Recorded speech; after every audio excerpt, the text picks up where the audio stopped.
Hey, welcome back to your next video from Cancer with Joy.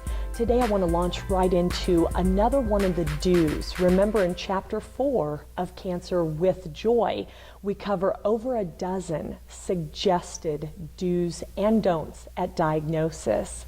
And your next tip is going to be do number 6. And that's found on page 67 of Cancer with Joy. That tip is do write all your questions down.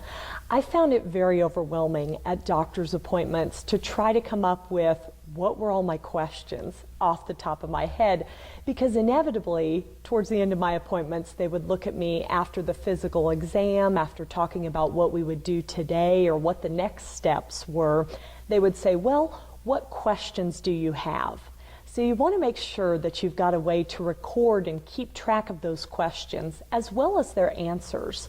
Here's where it also could be very helpful for caregivers, spouse, friends, family member, coworkers. Maybe take someone with you to as many of those doctor's appointments as possible. And I understand that there can be a lot along the way.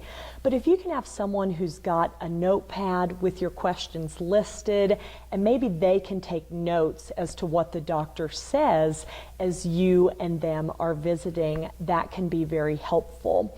So a resource that I want to point you to today is found on page 116 of Cancer with Joy. And that resource is Cancer 101. You want to know the 101 for cancer as you're going from diagnosis through treatment. And Cancer 101, in addition to many things, offers planners for you to keep track of all your doctor's appointments, your questions, your medicine.